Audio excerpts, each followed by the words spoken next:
Hello, hello to all the beautiful people out there. Welcome to another episode of Burgess&son podcast. I am Zay for life, and this is Burgess. We are Burgess&son, like father and son. How you doing this week? Good, man. Pretty good. Good. It's a good week. Well, you know what? It's not a good weekend for some of the Texas fans out there. We're going to jump right into it for college football this week of what the hell happened. Okay, we had about three teams that fell to some teams that wasn't ranked. Penn State was one of them, falling to UCLA. I guess Nico Amaliva just turned up the intensity versus Penn State. Penn State loses to UCLA. Texas loses to Florida. Benefit of the doubt, even though they were supposed to beat those teams, they were away in those games. Still no excuse, but yeah. It's another team out there that lost that was ranked. I can't think of it off the top of my head right now. Florida State. I wouldn't count that as they lost to Miami. Miami's good. Mm-hmm. Clemson blows the shit out of North Carolina. Bill Belichick is still struggling a little bit for his first year. What the hell happened this weekend? Let's start with Texas. First of all, so far I'm having a very bad weekend here. Okay? So every game that I watched, the team that I was rooting for has lost. So right now, the Washington is playing the Chargers and they're ahead. And I'm kind of glad that at this moment I'm not watching them because I may cause them to lose too. But anyway, we'll start with Texas. I saw this coming. Yeah? Yeah, I saw this coming. If we would have somehow beat Florida, we're going to lose next week to Oklahoma anyway. Mm-hmm. And so losing to Florida is painful, but it just kind of reinforces what everybody's been thinking about Arch Manning, dude. He's just not that dude. Mm-hmm. And I do have to apologize to Steve Sarkisian, Texas head coach. Because last year, all year long, I was screaming for him to bench Ewers and put in Arch Manning. And I'm glad he didn't listen to me. There was a lot of people that saying that last year. And I see why he didn't. So I apologize, Steve Sarkisian. I was dead wrong. Even though coming into the season, I didn't think Arch Manning was as good as advertised. I did think he was still a good player. I doubt that seriously now. I don't think he's a good player. Oh, damn. Coming into the season, he was kind of consensus number one overall pick. That ain't happening.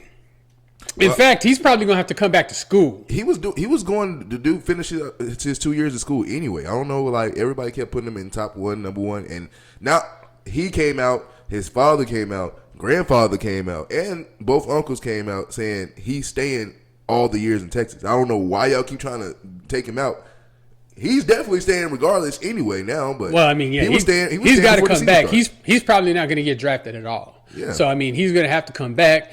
And then if this season ends up the way it's going right now, he's probably going to end up transferring. Yeah. Because I can't see Sarkisian staying with him another season and going through this again.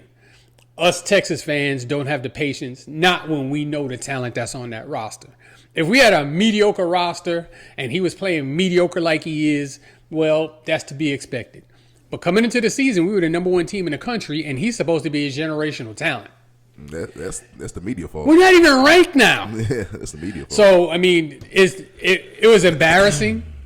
In so many ways, though, it wasn't necessarily all Arch Manning's fault. We beat ourselves with stupid penalties and blown coverages and all that other kind of stuff, too. Mm-hmm.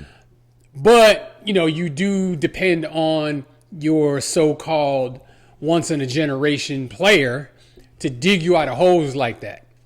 And he made the holes deeper. So, yeah, our season, we can pretty much forget playoffs.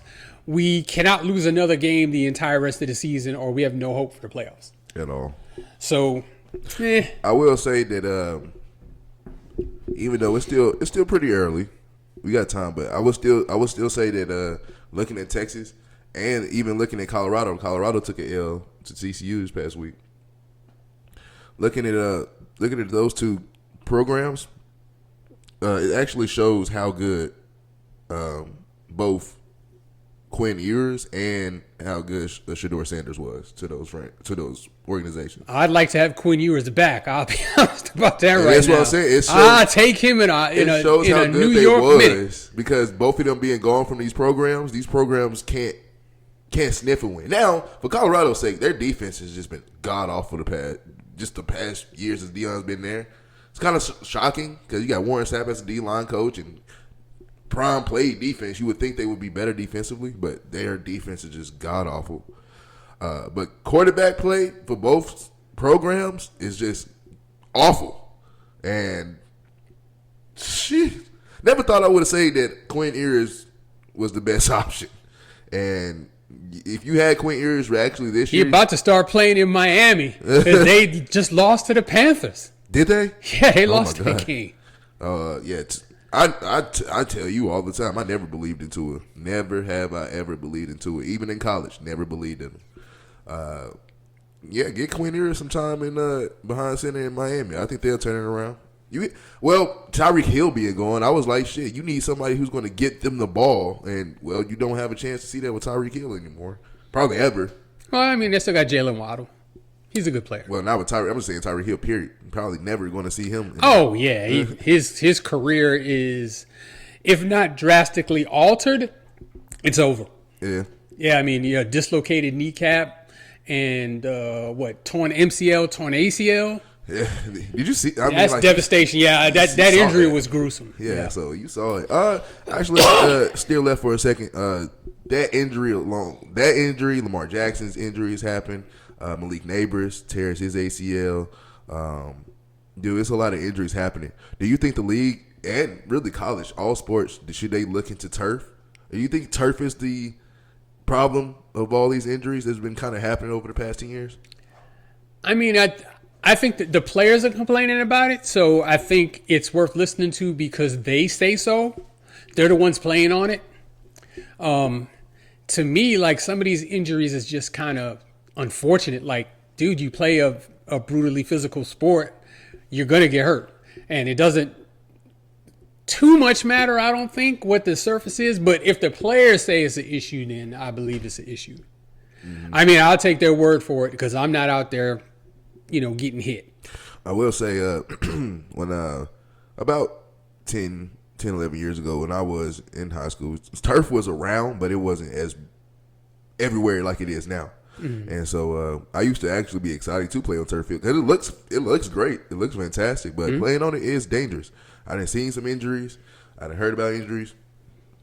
And the thing about it is now, look at it now. We go to my daughter's games. We looking at these 6-year-olds, 7, 8, all the way to 13. They're playing on the turf. And that can kill your knees whenever you get to high school, college. And if you're good in college, you go to the NFL, you just killing them knees and killing them legs early on. So I say definitely look into it. But, man, it's just unfortunate. All these injuries, especially a breaking of the legs, Achilles injuries and ACL injuries. Achilles, I don't think is turf. But like if your cleats get caught in the turf, that's different. That's what I'm saying. But when your Achilles pop, that's like a cumulative injury. Like over time, it's just gonna happen because it's gonna happen. Yeah.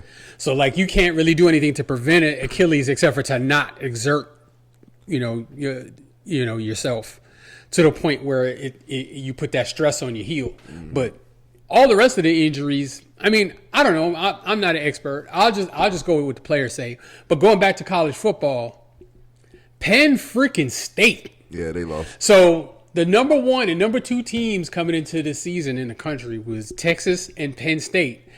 And they both lost yesterday to unranked teams on the road. And neither of them is ranked in the top 25 anymore.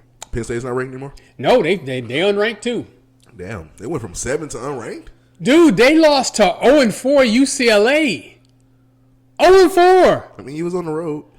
0-4. There's no excuse, but you still was on the road. And that's a big ass time difference. look, Penn State, they're probably going to have a decision to make about their coach. And I hate to say it because he seems like a really good guy, and his players, think highly of him. But his track record in these big games, you can't overlook it. Every time there's a big game, he loses. And yesterday wasn't even a big game. It was 0-4 UCLA. I don't know what he's doing or not doing to prepare his team when they play these upper echelon teams, but they never win the game. So, I mean, it's hard. It would be hard for me, even if I was a real advocate for James Franklin, that's his name, right? If I was a real advocate for him, it'd be real hard for me to argue on his behalf because what they're expecting is Big Ten championships, playoff appearances, that type of thing. And if every time you play a ranked team you lose, that's not going to happen unless you got a garbage schedule. I also think it's kind of unfortunate now, too, but even before Oregon and USC and all these boys joined the Big Ten, you still have Michigan and Ohio State. Michigan and Ohio State definitely run the Big Ten. Every once in a while, you see like Wisconsin come up out of nowhere and do some things. Now Indiana's come up. Indiana. And Illinois. Yep. And then also Nebraska, whenever they get their head out of their ass, they give some good. I don't think that's ever going to happen again. Not like it used to be, but they're on the right they're on the right path for getting back on. They're track. Better than they were, which means they're mediocre right now because they have been terrible. But you're looking at that now, like throughout the years, is like, dude, that's what, especially for Penn State, this is what you got to compete with every year. Especially back then when it was 4 teams or maybe the top 1 and 2 teams go to the national championship, you was never seeing the 1 and 2 because you always got to play Michigan, you always got to play Ohio State, and I guarantee you, 9 times out of 10, y'all losing that game. No, 10 times out of 10, they're losing that game. They don't beat them guys. They don't ever beat them. Or if they do beat them, they then lose to them in the conference championship game. So it definitely defeats the purpose for Penn State. Penn State is literally just in the rabbit hole, crawling themselves in the digger hole because of where they are and what conference they in and who they play, and they can't. You can't get the recruits like that. Yes, they can, and they do. Every year they get somebody coming out that's like a top 10 pick. They get players, man. They get one. You can say 1 or 2, but you talking about Ohio State? They get 10. Okay, they're not competing with Ohio State as far as recruiting. Like 10. Come on, no. But still, I mean, I'm just saying, even a broke clock is right twice a day. You know what I'm saying? He loses all the big games. And now you go on the road to a winless team that's in shambles that has already fired their coach. And you lose to them. So, I mean, it don't look good for him. I kind of root for him to be able to keep his job and for things to turn around for him, but I don't know. I would say definitely it can be a thought process, but I think he's definitely good in his job because if you're going to question his job, it's a lot of other coaches that's. Yeah, but I mean, what I'm saying is that him versus expectations is whooping his ass. Yeah. Is all I'm saying. Just like Clemson and North Carolina. Yeah. Those are 2 teams that had big expectations coming into this season, and neither are living up to them. We just talked about who was the number 1 team to start off the year, and Clemson was number 4, and they beat North Carolina, so they're 3-3. And I don't think North Carolina was ranked or anything like that coming into the season. But with Bill Belichick being the coach now, it was expected for them to be a lot more competitive than they have been. Mm-hmm. And Clemson just blew the doors off of them yesterday. That was ugly, dude. Mm-hmm. That was ugly. And then, like I just said, Texas coming in number 1 team in the country. They had so many expectations. They're not even ranked anymore. I don't think Arch Manning is even top 10 in Heisman votes again. And then we got Oklahoma next week, and then I think the week after that we have like Mississippi State or something like that, and then we have like Georgia after that. So I mean, like we cannot lose anymore. How many games have we already lost? 2? Yeah. Okay. But it's the SEC. Only 2 teams get an SEC championship game. There's no more divisions. Yeah. So you have to be one of the top 2 teams in the entire 18-team conference. If you lose twice, that's not going to happen. And so we have one SEC loss. That was yesterday to Florida. We can't lose another one. And somehow I believe we're going to find a way to lose at least one more. Because you play Georgia. Like I said, we play Georgia at Georgia, and we play Oklahoma in Dallas. So you got a chance for the Oklahoma game. Technically, it's a home game. Personally, I think we have a chance for both of them. My fandom won't allow me to think that there's no way we can win those games. But, reality has me knowing that, last year we played Georgia twice. They beat us twice. So we're probably going to lose at least one of them games. Yeah. Which will have us 3 losses on the season and 2 losses in the SEC. And a lot of our goals for the season go out the window with a second SEC loss. Yeah. And then in the NFL, I hate it here. I definitely hate it here. If we talking about the NFL, I can't even gloat to you right now like I want to with the Titans getting beat yet again. Yep. I can't even gloat because every game that this weekend that I've watched, the team I was rooting for lost.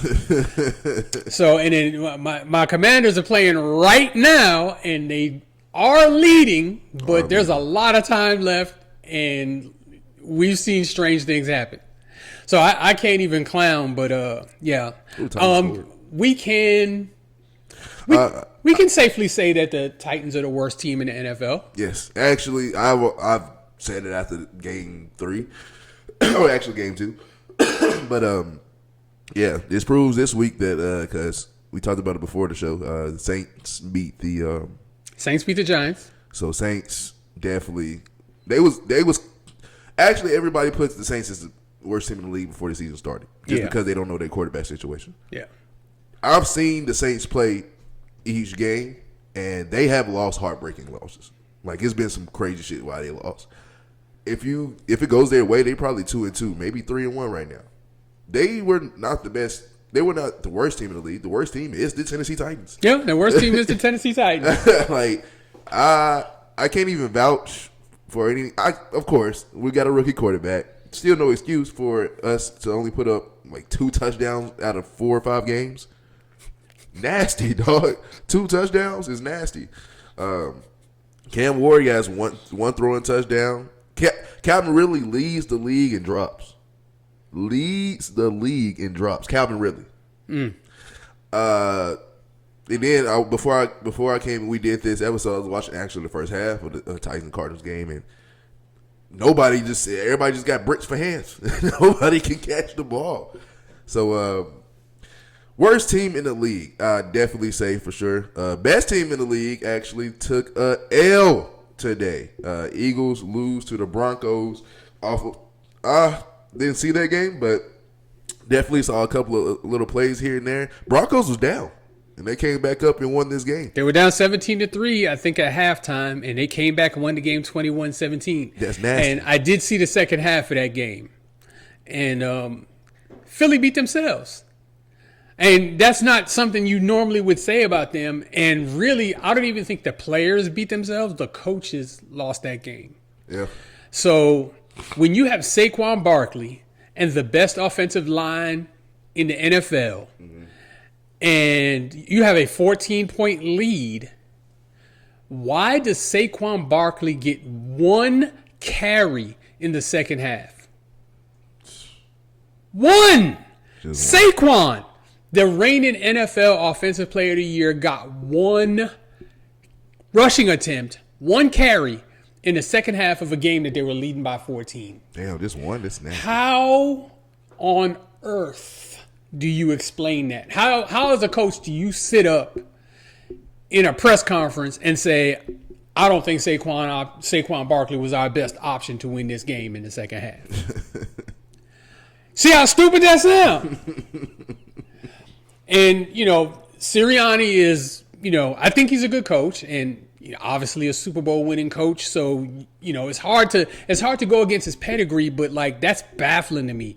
How do you allow that to even enter your mind that Saquon Barkley shouldn't be getting the ball? Yeah. I mean, unless he's hurt and you're saying, hey, let's give him a light load. We got a 14-point lead. Let's coax let's coast through this game, get out of it with him still intact. But as far as I know, he ain't hurt. Ain't nothing wrong with Saquon. So I don't get it. I didn't even know that until you just told me. That is nasty. 1 carry? 1. Yeah, that's pretty bad. I don't know how you explain that one. Yeah. You know what? Coaching is sounding like the Titans coaches. The Titans coaches are trash. The Eagles coaches probably lost them that whole game. I got to talk to Miles about that one because I know he's a. Well, Sirianni actually gets some grace though. He's, they're 4-1, so it's not like their season's on the line or anything like that. And I mean, he's been to the playoffs every year, and they have won a Super Bowl and went to 2, so he gets some grace. Your coach. He needs to get a pink slip is what he needs to get. I don't know why he's still on. I don't know why he's in Arizona right now coaching. He should have been fired 3 games ago. They need to do him. I think they did Steve Sarkisian this way at USC. Like, they wouldn't even let him on the team playing after the game. They fired him. He had to find his own way back to Los Angeles. That's nasty. But, hey, they were already in Philly. So... But I don't know. Wait,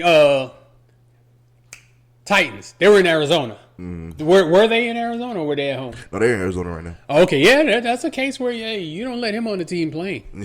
Yeah. I hope not, and we still are. I'm still kind of baffled every time I wake up and on like the Tuesday, Wednesday, and I'm like, he's still our head coach, and then I dress up in my clown outfit on Sunday morning to go watch these boys lose again, and I'll be cheering. Is this your clown outfit? This is the clown. I just didn't put the makeup on today. I was tired. That's terrible, dude. I was tired, so I could put my makeup on. But actually, it's only one undefeated team left in the league right now, and they actually got played tonight. Bills versus Patriots. Do you think that the Bills would lose to the Patriots? It's in Buffalo, but it's a divisional game. Drake May has been looking straight for the past couple of games, actually. My first instinct is fuck no. Buffalo's gonna kill him. Yeah. Shout out my boy Shannon, big Buffalo Bill fan. Yeah. But it is a division game, so, you just never really know. We thought, they would absolutely kill Miami, a couple weeks ago. Mm-hmm. They won the game, but, it was somewhat competitive. Yeah. And, because it's a division game, I still can't see Buffalo losing that game, though. Yeah. Not in Buffalo. Maybe possibly if it was, in Foxborough, but not in Buffalo. Not to them. Not to the Patriots. Not there. Hey, man, you never know.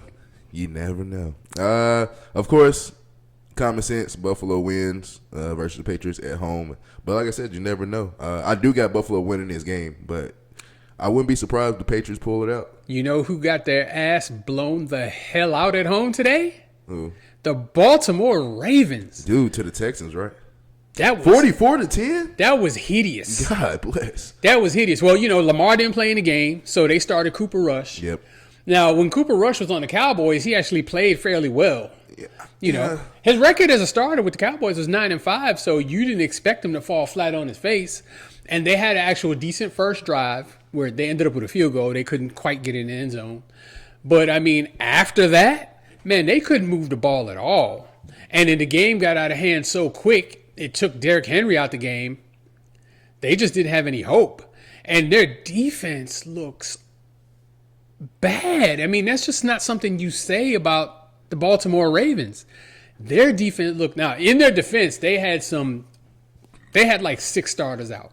So, you have to kind of factor that in some, but still.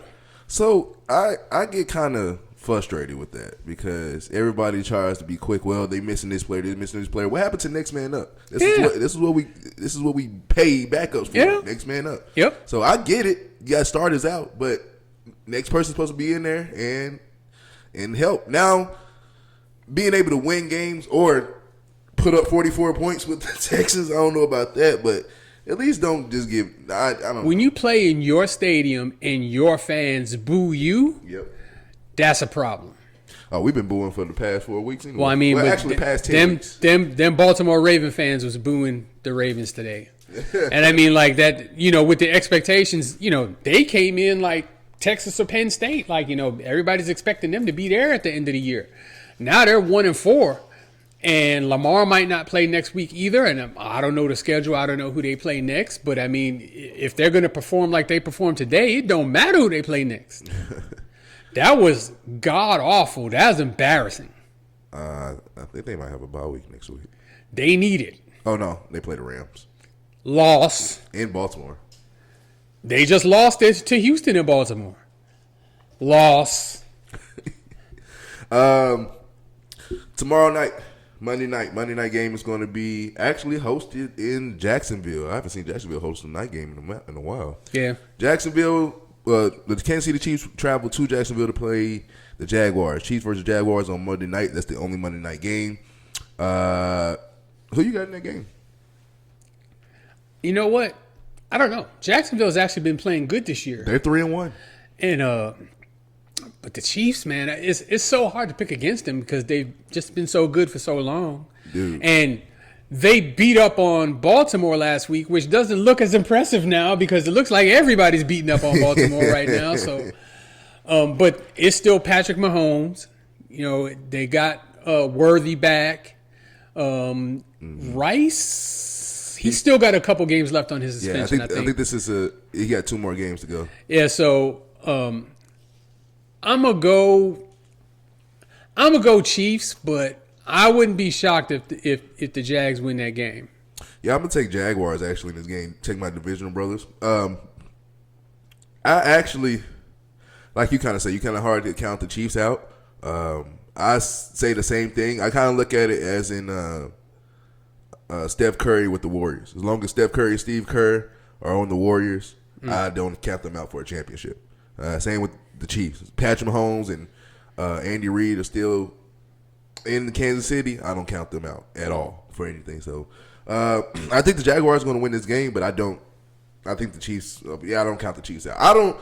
The Chiefs losing right now. I don't think it matters, but I don't think it affects them. Like they turn up in November and December where it matters, and then it's them to the playoffs, and then they keep winning. So we'll see how they play out. Next Thursday, starting to kick off week 6. Thursday night, we got a divisional game. Eagles travel to New York to play the Giants. Giants did lose to the Saints today. So, Giants lose to Philly next week, too. Lose to Philly in New York? I don't know. I think they lose that game. You got Philly? I got Philly. Yeah, Philly. I think Jackson Dart actually has a great game versus Philly. And he's going to show why he belongs. And if they win by a field goal. But if they do lose, they're going to lose by like 2 I think Philly's mad, and I think they're going to go out there and embarrass the Giants. I think some people in Philly are mad. Well, okay, hold on. Philly, period. They need to get it together. A.J. Brown is frustrated. Devontae Smith coming out and he's saying he's low-key been quiet about his frustration. Mm-hmm. They got to get that together, first of all. You can't be having this drama trying to win games because it's not going to happen. It's not going to work. And if you have especially good receivers like A.J. Brown, Devontae Smith, who are among the top 10 in the league, if they're unhappy, don't want to be there, they just going to sit there. They don't want to play. The Giants are going to be the medicine, you know what I'm saying, to cure that situation right there. I can tell you that right now. Some key games next week. Titans travel to Las Vegas to play the Raiders. That ain't no key game. Don't nobody care about that game outside of Las Vegas and Nashville, dude. The night game next week is going to be a treat. Actually, got Lions and Chiefs. Oh yeah, that's going to be a good game. Yeah, Bears and Commanders are the Monday night game next week. That's one of the 2 games. When did they start doing these 2 Monday night games? This year, I think. I mean, they used to do it like the first Monday. Yeah, the first Monday night of the week, of the season. Now it seems like it's random as hell. Yes, and I don't really like it because I don't. Yeah, I mean, I want to focus on one game on Monday night. Yeah, I don't have time to focus on 2. Yeah, and then they're actually playing simultaneously, so it's not back to back. It was actually not this past Monday, but the 2 Mondays ago, they actually I feel like they did it right while having a game. The first game started like 6:30, and the second game started at 9:30. I was like, that's easier to maintain and watch. Yeah. But yeah, I ain't staying up for that second game. Yeah, the second game I might be. But yeah. dozing off a little bit. Yeah, having them both playing at the same time, I don't like that. All right, so we're done with the quarter of the season. We got 5 games about to be done. Who's the best team in the league right now? I mean, there's only one undefeated team. It's the Buffalo Bills. Yeah. I gotta say it's the Buffalo Bills. Yeah. Let's just take away this week. Let's say before Philly lost. Because Buffalo still haven't played yet. I still think Buffalo's better than Philly. Yeah. To me, it would be a tremendous upset if the Buffalo Bills are not in the Super Bowl. It's a tremendous upset at this point. I mean, we got a long season left to play, and a lot can happen. But, I mean, just based on what we've seen so far, I don't see – I mean, it looks like Philly-Buffalo for the Super Bowl, which it actually could have been last year. Mm-hmm. But it'd be shocking to me if Buffalo's not in the Super Bowl. If Buffalo don't get to the Super Bowl, do you think their head coach is out of there? No. You don't think so? No. Because, I mean, you just keep getting there and not doing anything. I mean, dude, I mean, they keep losing to the Chiefs. If it's not like they get there and lose to a variety of teams, they're losing to Patrick Mahomes. It's almost like, getting mad at Patrick Ewing because he keeps losing to Jordan. I mean, what are you going to do? Just better, man. It's like you can't explain it. Yeah, you can't fire everybody because you lost to like the best of all time or something like that. You know what I'm saying? It's just in the world now that people are quick to change. Yeah, there's point fingers. There's definitely a lack of patience, but in a situation like that, like if they like say let's say they get home field throughout the playoffs. And then they lose in the divisional round. Yeah, he's probably in trouble there. He's probably in some trouble there. Mm-hmm. Like they lose to some wild card team. You know what I'm saying? Like Jacksonville comes there and beats them or something like that. That'd be a problem. But if they get to the they get to the AFC Championship game and lose to the Chiefs. I mean, as heartbreaking as it would be, again, as heartbreaking as it would be, you can't really consider firing the coaches and making wholesale changes. You just have to keep trying to upgrade your roster, and maybe eventually you get over that hump. I mean, one thing is Josh Allen, I believe he's younger than Patrick Mahomes. If they're not the same age he is. Yeah, and I mean, I know the Bills have younger, more consistent receivers, at least in my opinion, than Patrick Mahomes has.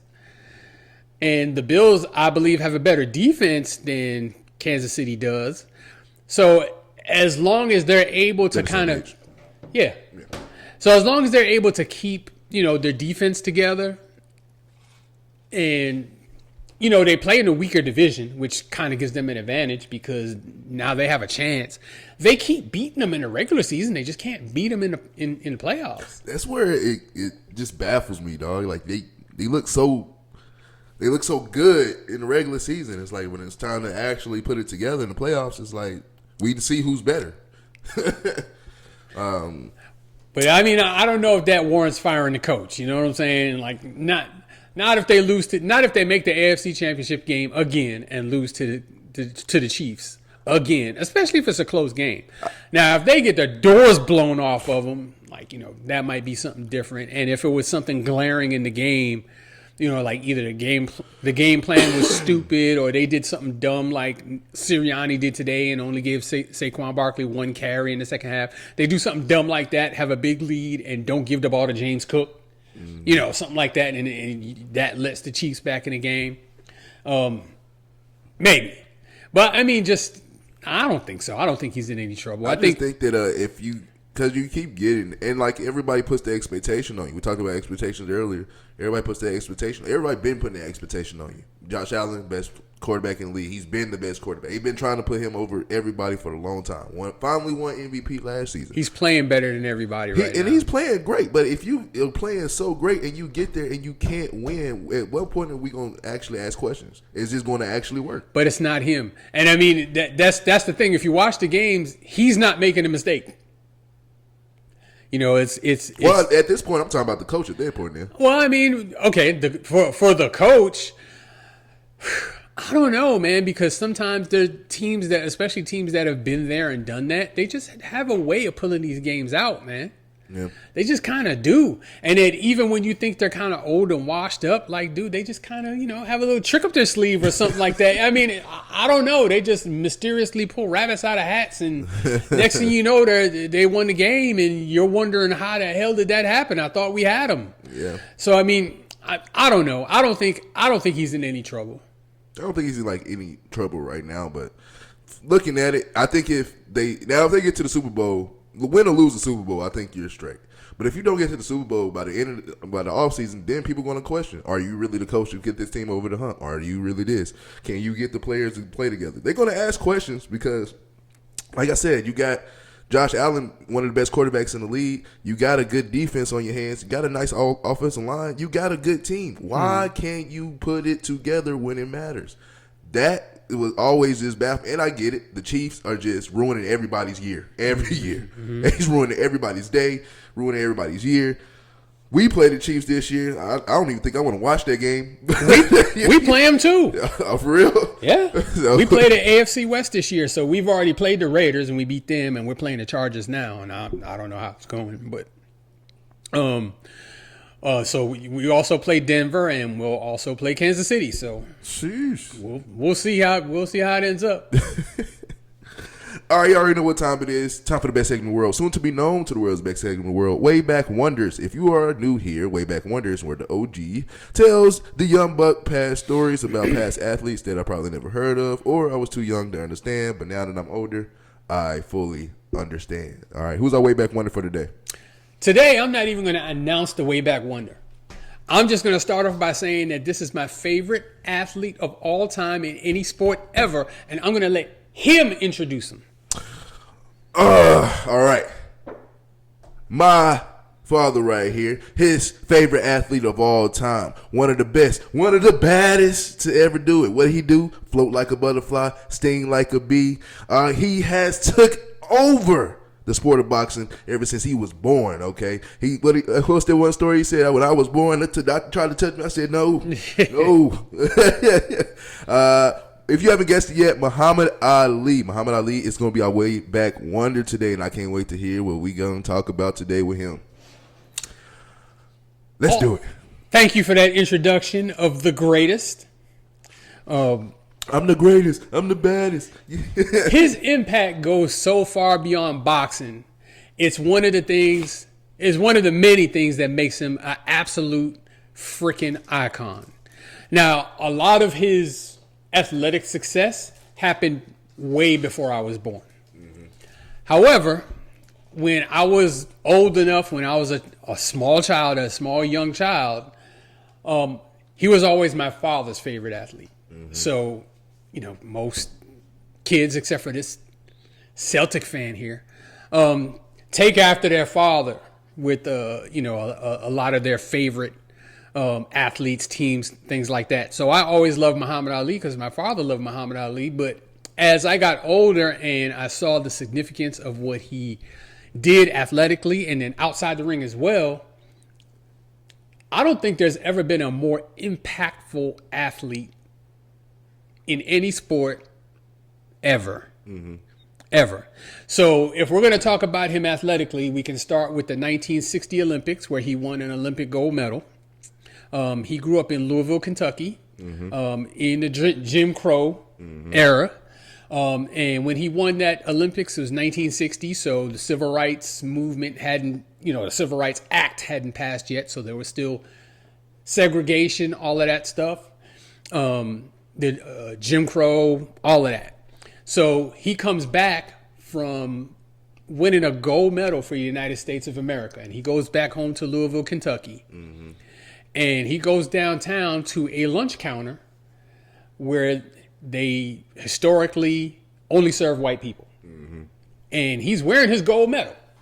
Everybody in the town knows who he is. He's Muhammad Ali.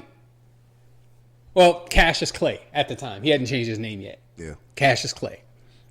So he sits down at a lunch counter and they tell him they don't serve N-words. Dude! So, obviously that pissed him off. But it pissed him off to the point where he took his gold medal and threw it in a river. He said it was meaningless. Damn. And I don't know that I would have done that, but I wonder if it's still lost out there. yeah, it is. Nobody found out that gold medal. All right, I'll be going to Louisville.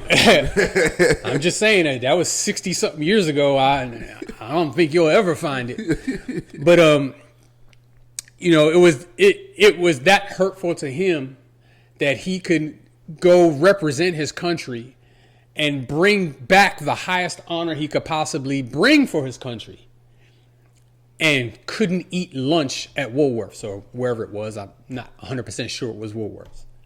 In his hometown, where they knew him. So he took a lot of very unpopular at the time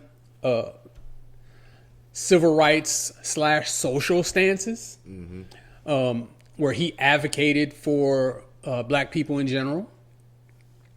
As a professional boxer, he became the youngest, well, I think the second youngest heavyweight champion when he beat Sonny Liston. So I know in the last episode we were talking about Mike Tyson. Sonny Liston was Mike Tyson before Mike Tyson. Okay. So maybe a little bit bigger, but just as feared.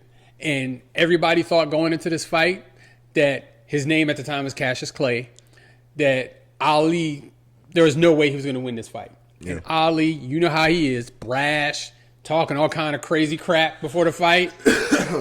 I'm going to shock the world, all that other kind of stuff. And everybody thought he was nuts. And he went in the ring, and he beat him pillar to post. Yeah. He actually knocked him out in 7. But he didn't actually lay him out in the middle of the ring. But what he did was he made him quit on a stool. That's worse. That's worse. And it actually came out years later that Sonny Liston and his corner tried to cheat in that fight. So they rubbed some kind of a menthol ointment or salve on Sonny Liston's gloves. And he rubbed it in Muhammad Ali's eyes in like the 5th round. To the point where I know you know what menthol is, yes. And if it gets rubbed in your eyes, what it's going to do? Yeah, you're blinded. So he fought 2 rounds against Sonny Liston, the most dangerous man on the planet, blind. Okay, you got to tell me what your mouth is gaping over for. Titans are on the Arizona 15. 20 seconds left. They're probably about to win this game. Okay. All right. So not Mike Tyson. Muhammad Ali himself almost quit on his stool after the 5th round. He's like, I can't see. I can't fight anymore. I can't see. And his corner convinced him to go out there. And he's like, hey, look, just cover up until your eyes clear up. And that's what he did. And then when his eyes cleared up, had him swole up, had his face all bloated up. The dude had one eye. He couldn't come out for the 7th round and fight anymore. Damn. Is that the one where I think they showed in the movie where he spit out his mouthpiece?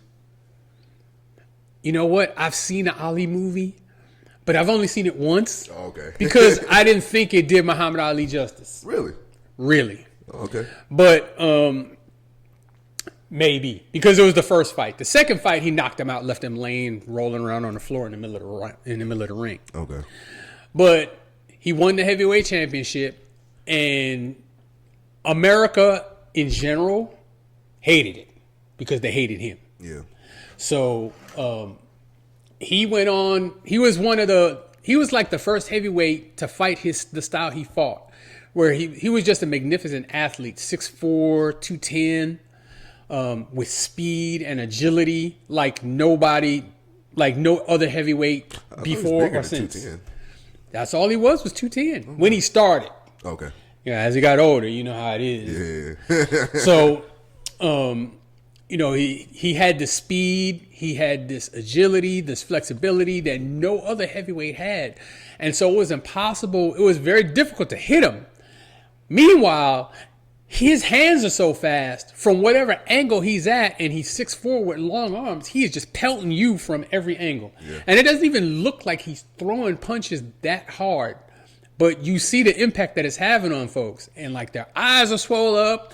They're laying on the ground hurt. You know, it was just stunning to see. It didn't even look like he was trying that hard. Yeah. So we fast forward a few years. He's like the undisputed heavyweight champion. He's cleaned out the division.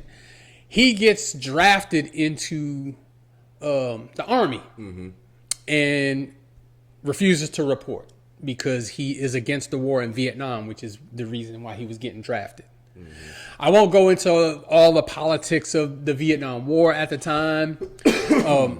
However, he refused to be inducted, and he got stripped of his championships.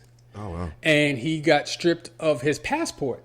So he also got stripped of his boxing license. Damn. So he couldn't fight anywhere. He couldn't go to another country and fight because he didn't have a passport. Yeah. So he was just in the United States, and you know he actually toured during lectures and speaking engagements and stuff like that.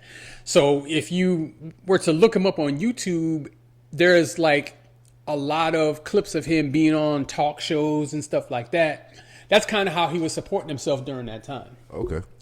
How long did that go on?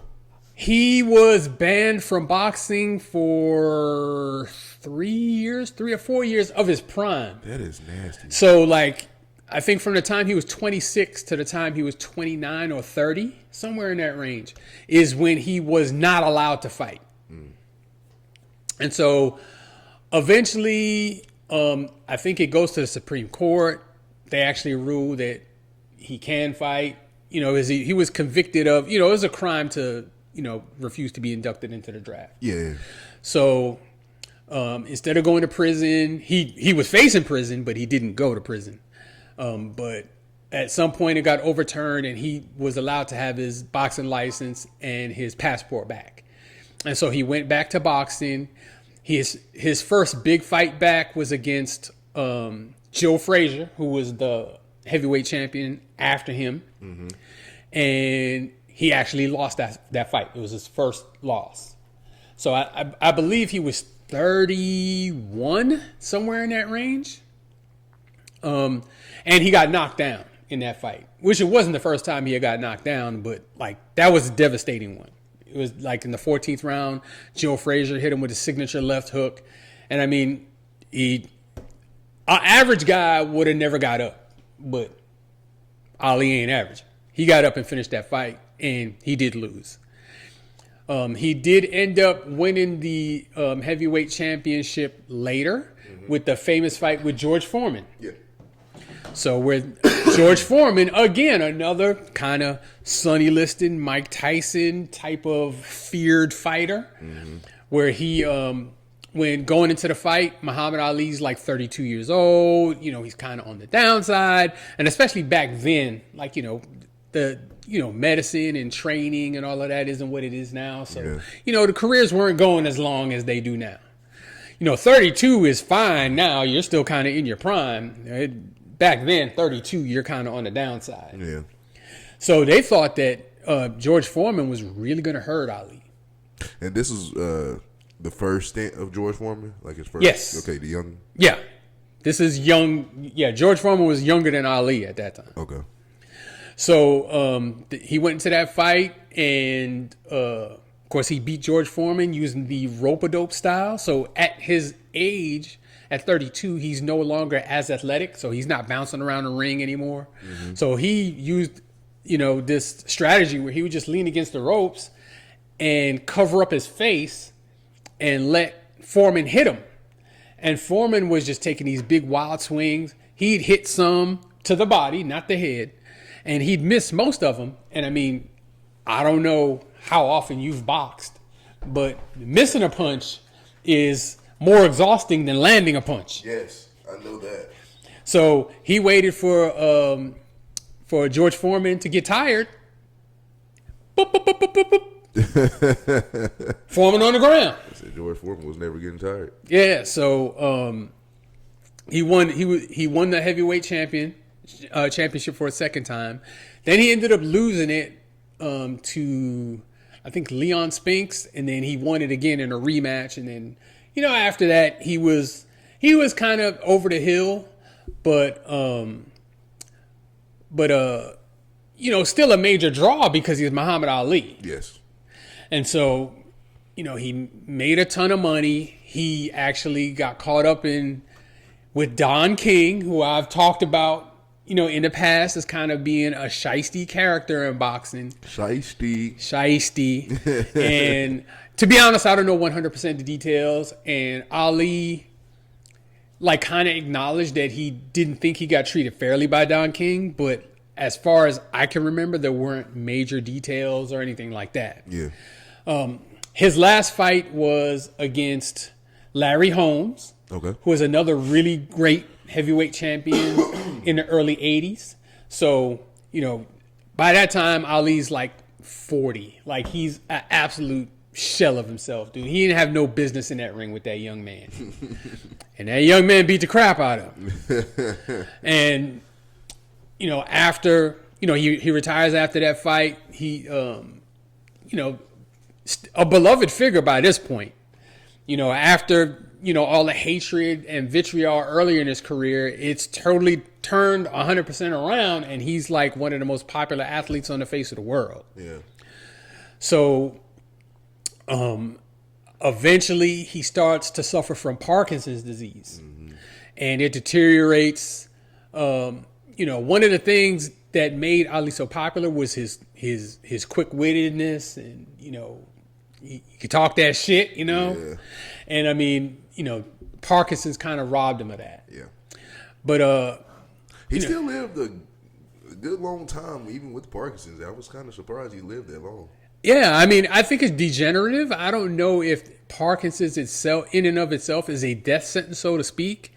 But he did live a long time with the disease, and it did come to a point where he could no longer verbally communicate. Yeah, he couldn't do anything. And, he had the shakes real bad.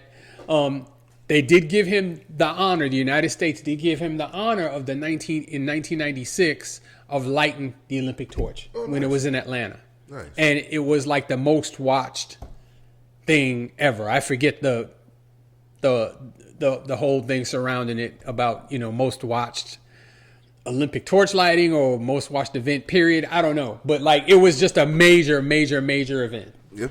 And he was actually able to light the torch. I mean, his arm was shaking something terrible, but he got it done. Nowadays that would be the reaction. With the internet and everything, they'd be clowning. But back then, everybody respected Ali and kind of knew what he had been through and what he was going through and what the issue was. So, it was actually kind of iffy if he would return to the Olympics because remember when I told you he threw that gold medal in the river? Yeah. That he would even show up to do an Olympic event, because he felt so slighted by the Olympics. Mm-hmm. But he came out through spokespeople and said his problem wasn't with the Olympics, it was with the United States of America. Yeah. So he did it, and he went on and continued lots of philanthropy work, charitable work. Probably at the time of his death, which was in 2016, and I vividly remember getting the news. Mm-hmm. We had just moved to Austin. Oh, shit, for real? Yeah, it was 2016. So we hadn't been in Austin that long. And I remember getting the news, and it's one of the few deaths of someone who I've never met that made me emotional. Yeah. You know what I'm saying? That dude was my hero. Yeah. And so I love Muhammad Ali. Yeah. And besides him being just probably the greatest heavyweight fighter of all time, he's arguably the best pound-for-pound fighter of all time. And honestly, just one of the best humans that's ever walked the earth on top of that. Mm-hmm. And I really hate that Parkinson's kind of robbed him of his ability to be vocal in his later years. Mm-hmm. He was still loved and revered, but I mean, I know he still had things to say. Yeah. And he just was unable to deliver it. So just couldn't say it like he wants to. Yeah. That's a good one. Usually I have my questions and my comments at the way back wonders, but that's just a good one. We're gonna leave it like it is. Wow. We're gonna leave it like it is. Titans won a game. That is nasty. I'm surprised he's not tap dancing over here. I gotta keep it professional right now. But my insides is like, what? Oh hell no! I will say though, Muhammad Ali, you definitely, as me only being 29 years old, I still feel the presence and the impact of Muhammad Ali and what he has done, not only for the sport of boxing, but for for us as black people and our culture. That cannot be overstated. Yeah, it simply cannot. Yeah, and me being so young, I still feel the impact. It's crazy now that you still have younger generations now. You're talking about kids 10, 15 years old now that talk about Muhammad Ali. Yep. And they was not there. Yep. You know what I mean? And it's just crazy how much of an impact he had on everybody. And it shows you that it sucks that it happens really kind of in America a lot. It shows you that how everybody can have a turn of hearts, and how everybody just didn't like you. They hated you at first, to now these same people that hated you, called you names, are loving you, and they're crying when they see you. And so definitely had an impact. He definitely, without shit talking from Muhammad Ali, we don't get the shit talking from Deion Sanders and everybody else who was not shit talking. I'm confident in myself and I can talk my shit. And so he definitely put that into our heads early. Like, don't be afraid of who you are. It's entertainment. Yeah. And I mean, like, later on after his career was over, one of the things that he said was, that, he wanted people to watch his fights. And so whether you were watching his fight because you loved him and you were a big fan of him, or because you hated and you wanted to see somebody knock his head the hell off, you watched. Yep. And that was his goal. And I mean, I think a lot of athletes from then carrying forward have kind of taken that same approach in promoting their events. Yeah. And he's always said that he always respected his opponents, and even the ones that he called names, it was in the spirit of promoting the fight, and it wasn't necessarily how he personally felt. Yeah. But like, even people who aren't black that do similar stuff, like Conor McGregor. Like, dude, he talks all kind of craziness. All kinds of. Or the dude that keeps getting beat in MMA, that keeps running his mouth. Iggy. No, not Iggy. Iggy been getting beat. No, the one that keeps losing though. Colby something. Where's the MAGA hat all the time? Yeah, I can't think of his name right now. Colby Covington, I think his name is, or something like that. Yeah. I think that's it. Yeah, I mean, him too, even though I don't know that he doesn't mean what he's saying. I actually kind of think he does mean what he's saying. But, just, that type of brashness and bravado, before it was, good luck in the fight, I hope I win, I'm going to kick your ass. It's different now. And, like, what would you rather watch? Yeah. Yeah, I mean, it puts butts in seats. It puts eyeballs on the TV set. Yeah, and he's definitely had the impact for a long time doing that. Yep. Putting ass in seats, he does that. Yep. Yeah, that was a good one. I appreciate you doing that one about Muhammad Ali. Let's teach the youngsters about Muhammad Ali. He's definitely one of the big time athletes that was around when the civil rights movement happened. That he put his hand forefront. He was at the forefront. He was there, and I've read a little bit about it, but I still want to. I think they made a movie about it when they had that trip in Miami. It was him, Sam Cooke, Sam Cooke, Jim Brown. Was it Kareem? I think it was Kareem. Yeah, I think it was Kareem Abdul-Jabbar too. Yeah, he was Lou Alcindor at the time. But yeah. So I still want to. I think they made a movie about it, or they did. I saw the movie. It was good. Yeah, it was really good. Yeah, I still need to watch that, but I've heard about the stories about that. But first of all, being an athlete, period, and doing what you got to do is already hard enough. But then doing it at the time that they did it, and then they trying to express themselves and also give justice for them and their people, and you're constantly being hated, thrown stuff at, spit at, and you still keep going and still have a smile on your face, I applaud that to the fullest. Yeah. This is why I love them. All right, last segment of the day, we have List of the Week. List of the Week is where we take a topic, or we go to you guys, the fans, and we have y'all pick our topics for a top 5 list. Okay, and this week's List of the Week, top 5 greatest tight ends of all time. All right, who's on our list this week? All right. I'm going to preface this by saying that to be on this list, you have to be retired. Okay. So Travis Kelce, who, if he retired right now, would make this list. Yes. Does not make this list because he is still active. I figured that. All right. And because of recency bias, there are 2 tight ends who are not on this list who almost deserve consideration. So I'll give them honorable mention. Mm-hmm. Those 2 tight ends are Ozzie Newsome. Okay. And Mike Ditka. Okay. If you didn't know, Mike Ditka is a Hall of Fame player as a tight end for the Chicago Bears. Yep. He had the first 1,000-yard season for a tight end. Oh, okay. Didn't know that. He did it as a rookie.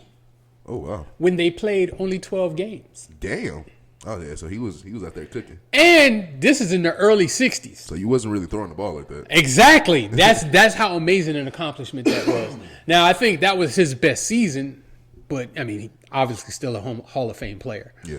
And then Ozzie Newsome, he was kind of the first tight end to really be used the way tight ends are being used now, as a regular part of the passing game. Okay. So tight ends were almost always like an extra lineman. Yeah. And he was the first one to really be a real big receiving threat. More, I guess the younger crowd would know him more as the GM of the Ravens for all those years, for all the Super Bowls, putting together all of them rosters. He was the GM for all of that until he retired fairly recently, a couple years ago. But Hall of Fame tight end, Hall of Fame executive as well. That's so nice. Props to Ozzie Newsome. Okay, that's good.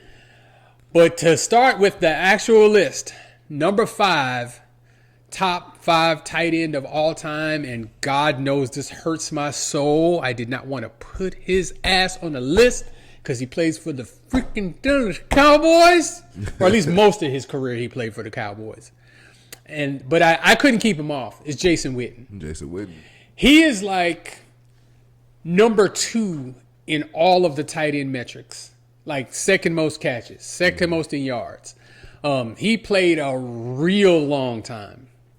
And he was tremendous. I think he retired from the Cowboys and then came back on the Raiders and played with them for a couple of seasons and retired again, if I remember right. But he's a guy that's not really fast, and he didn't even appear to be like that good of a route runner. Like, it didn't even make sense that he was so productive. Yeah, he'll get open. He'll get open. That's what he just said. That's it. I don't know how he did it, because if you look at him, you're just like, how? Yeah. But he did possess outstanding hands, and he could catch anything. If it was in his radius, it was caught. So, you know what? I'm glad you have him on the list and talk about him, because, man, I've seen a couple of podcasts now where they're, people that's my age, maybe a little bit younger than me, but they're disrespecting Jason Witten. You can't disrespect Jason Witten, man.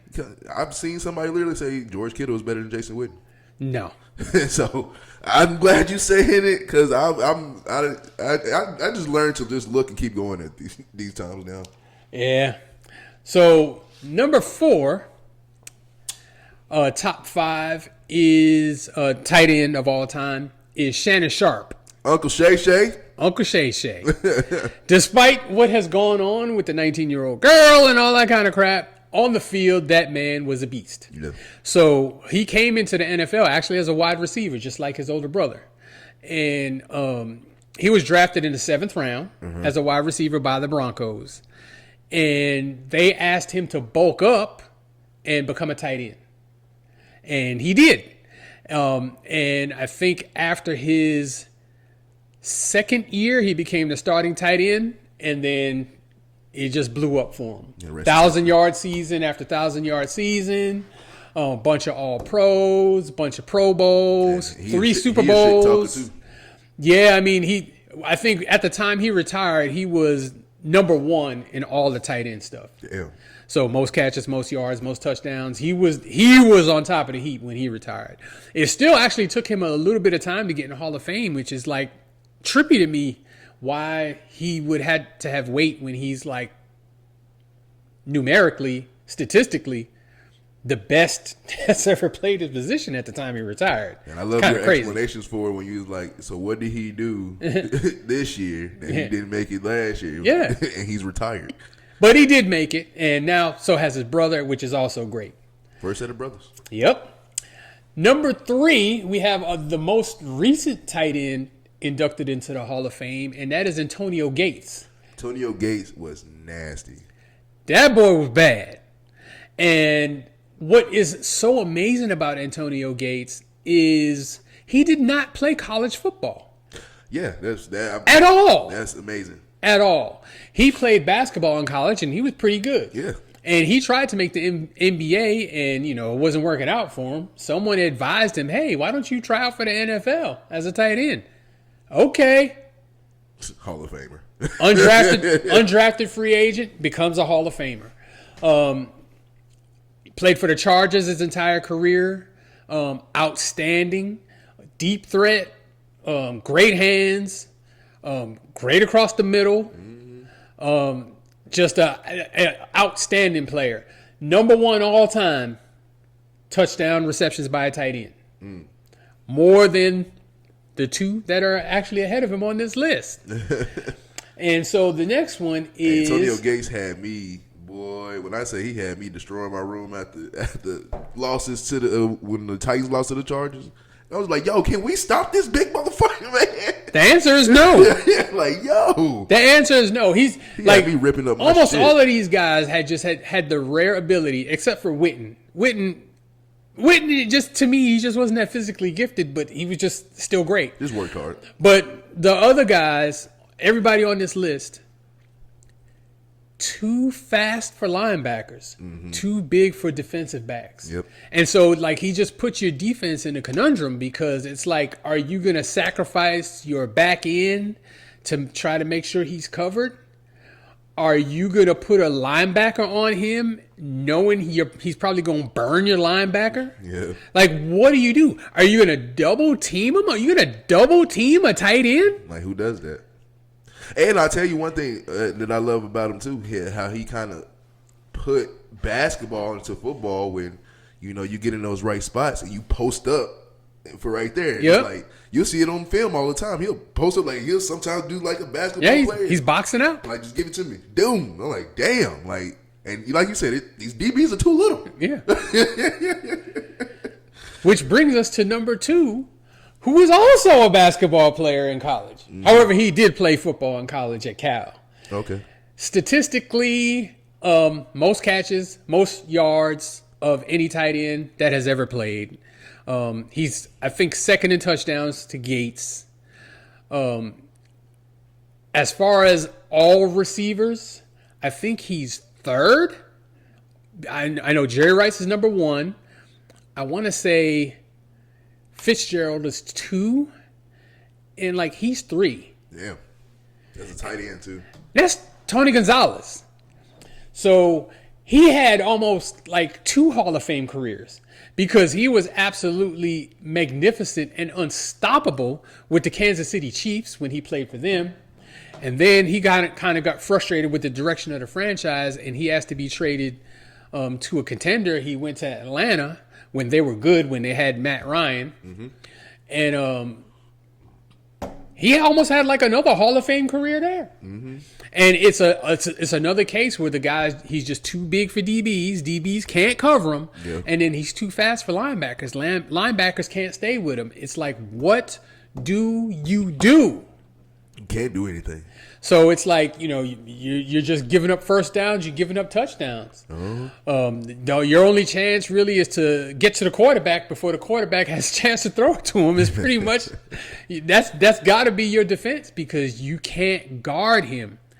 And from what I've heard about him, teammates loved him in Kansas City and in Atlanta both.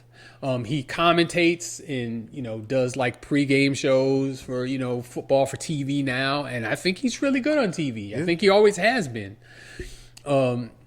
Absolutely outstanding. It's just one of those hybrids that, he was a power forward in basketball and then he gets to football and it's second nature. Same thing. And then the hands. Yeah. He has some hands. The hands, like he's catching anything that's thrown anywhere near him. And there's not a whole lot you can actually do about it. Imagine an all-time team with the Chiefs and a double tight end set, and you got Tony Gonzalez and Travis Kelce. Sick. That's a touchdown. Sick. I don't give a fuck what the play is. It's a touchdown. Sick. I mean, I'm sure the Chiefs would love to imagine it, but I'm thinking there was some time that passed between Gonzalez leaving and Kelce getting there. So I know he didn't immediately see them, but that would have been wild if they had the opportunity to play together. That would have been nasty. Yeah. You talk about, boy, it don't even matter who's getting the ball. They would just, yeah. You really can just do them two and Patrick Mahomes, and I don't care who the other receivers are. Yeah, it don't matter. Maybe, just have a running back to keep them honest. Yeah. And you're going to need a decent offensive line, just so quarterback has enough time to throw. But, yeah, what you going to do? I mean, hey, the Patriots had this with the guy who's actually number one, and Aaron Hernandez, before he went crazy and started unaliving people. But that brings us to the number one tight end of all time. And the reason I put Rob Gronkowski as number one is because as a blocker and a pass receiver, unmatched. Elite. So, I mean, there's some criticisms you could put on, some of these other players about, maybe they weren't the greatest blockers like Shannon Sharp, who would tell you himself that he was not a great blocker. Yeah. Gronkowski was. Yes. And he will get down the field. He can get deep. He can catch the short intermediate stuff. He can go across the middle. There's no fear. He could physically beat up anybody. Again, too fast for linebackers, too strong for linebackers, way too strong for DBs. Dude, you just had a very serious problem if he was lined up. He was winning one-on-one matchups with defensive ends, pass rushers. Yeah, best pass rushers in the game. He's pass blocking. He wasn't just chipping. Yeah, no. And then in the run game, he was also no joke with the blocking either. So I mean, like if I was starting a team and I could pick any of these guys in their prime, I'd pick Rob Gronkowski just because of overall the overall player that he was. The one drawback to him is that he was so physical that he did get hurt a lot. Yeah. And I think that was his only flaw. That was the only weakness. Like he just couldn't stay healthy for a full season a lot of times. Yeah. But his impact on the game and his loyalty to Tom Brady is something serious. Something serious. He's like, you're letting Tom go? I retire. Yep. I'm not playing without Tom. Tom says, "Hey, why don't you come to Tampa?" Okay. I'm here. I'm there. Hey, and it had a big year there. Helped them win the Super Bowl. So Gronkowski, aside from we can also talk about just what a great character he is. Like the guy's just a lot of fun, dude. Like he says like crazy stuff and does all this wild stuff. And, he just seems like a real fun person to be around. Like one of the boys for real. Yeah, like for real, one of the dudes. But he's record-setting seasons, Super Bowl winning with Tom Brady. And he's good on TV too. He is. He's very entertaining. Like I said, I mean, like that kind of like just cool cat, cool dude kind of thing just kind of permeates. Permeate as a player to how he is on TV now. And like he's just fantastic. But I think he's the best tight end, honestly, to ever play the game. And then if I was going to insert Travis Kelce, who is still an active player on this list, I would put him. Who would you take off and put him on? Well, Witten would have to come off. Okay. I'm thinking I would put him. I don't know if I could put him ahead of Gates. So I would. I'd put him. If he's not number 2, he's like. Okay, I'll put him ahead of Gates. I'll give him 3. Yeah. I'll give him 3. So, just his impact alone is just. Yeah, so that would slide Gates down to 4 and Shannon Sharp down to 5. Mm-hmm. But he ain't touching Rob Gronkowski like none of these guys are. Dude, Rob Gronkowski doesn't get a lot of, I guess, crazy respect that he deserves, man. And people try to downplay it. Well, anybody can do this if you play with Tom Brady. It's like, no. You can't. Do you watch the game? Do you see what he's doing? Dude. And Hall of Fame, like, I've been screaming about the Hall of Fame, especially in the NFL, for a long time. Yeah. Because I think that they're so ridiculously nitpicky. And I understand that it's the Hall of Fame, so it should be difficult to get in. Yeah. This man needs to be, Rob Gronkowski needs to be first ballot. Don't screw this up. Yeah. You screwed it up with Gates when you gave it to him on the second ballot instead of the first. Don't screw this up with Gronkowski. Just put him in. First ballot. It's automatic. It's easy. He deserves it. Who's better? Yeah. Tell me who's a better tight end that's ever played this game than Rob Gronkowski. Rob Gronkowski is definitely, he's another one that had me screaming and yelling at the TV. I know, Tom Brady for sure, but man, him and Tom Brady, their connection was just unmatched.